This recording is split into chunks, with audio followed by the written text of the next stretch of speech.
ठीक है जनता अगर ट्रेन से विपिन शर्मा जी, जो बात भारतीय जनता पार्टी की ओर से आई कि 45 दिन के अंतराल, उस बीच में आप कोई कंप्लेंट करते हैं किसी मामले को लेके, वो फुटेज डिलीट नहीं होंगी, वो महीने 6 महीने साल भर जब तक आपका मामला चलेगा वो रहेंगी, फिर बाकी हटा दें रॉ मटेरियल, तो उसमें दिक्कत क्या है? और दूसरा ये कि उत्तर प्रदेश में आपने चुनाव में देखा किसी विधायक प्रत्याशी को, या जो विधायक रहा हो किसी पंचायत के चुनाव में किसी विधायक को डाल डाल के दरोगा पीट रहा हो, इतना पीट रहा हो कि फिर विधानसभा में जाके विधानसभा अध्यक्ष उन्हें पनिशमेंट करे? देखा आपने अभी हाल में कोई? जी सुनील जी, दो बातें हैं। देखिए, पहला आपका जो सवाल है वो चुनाव आयोग को लेकर है, और जो प्रक्रिया है कि देखिए जो ये कंडक्ट ऑफ इलेक्शन रूल्स है 1961 का जो कानून है, तो वहां पर उसमें संशोधन करा गया है, जो रूल 93(2)A है कि उसको लिमिट कर दिया public access to the footage.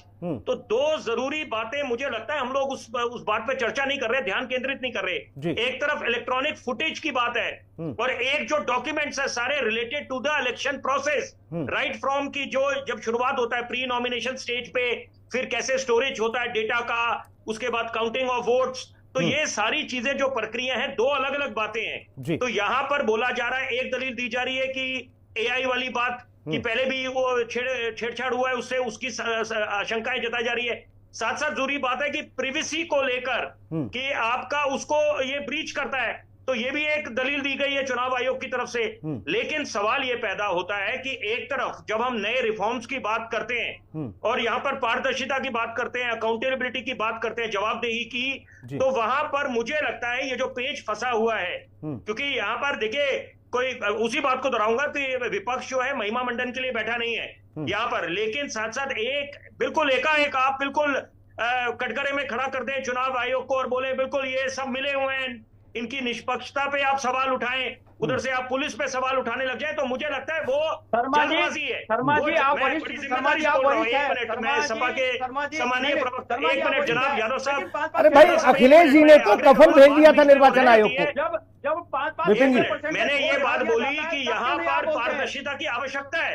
आप जो आशंकाएं जता रहे हैं बिल्कुल निश्चित बात है, लेकिन प्रक्रिया वोट बढ़ा दे रहा है, तो ये कैसे बढ़ा दे रहा है? ठीक, अब भाई मैं उसी पे आप उत्तर देने दें तो मैं बिल्कुल जवाब दूंगा।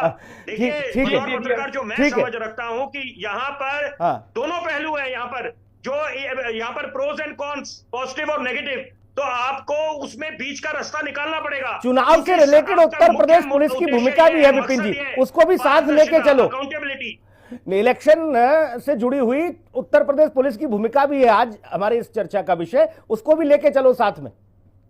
जी निश्चित बात है। उसमें संक्षेप में मैं ये बात बोलूंगा, एक तरफ उत्तर प्रदेश में माननीय मुख्यमंत्री ने ये संकल्प लिया कि उत्तम प्रदेश बनाएंगे, और जब अपने पहले कार्यकाल में तो बोला सिंघम छवि थी पुलिस की, लेकिन साथ साथ देखिए वही बात घूम फिर के आ जाती है कि यहाँ पर किसी को भी प्रताड़ित नहीं करना चाहिए। ये अगर ये आरोप विपक्ष की तरफ से लगाए जा रहे हैं, देखिए कि यहाँ पर उनपे मुकदमे लगाए जा रहे हैं, तो वो मुझे लगता है कि उसकी जवाबदेही सरकार की होती है कि वो सार्वजनिक करे डेटा कि अगर किसी के खिलाफ मुकदमे हैं, उसके पीछे क्या कारण है।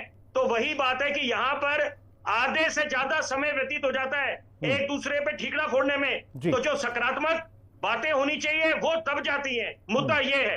ठीक।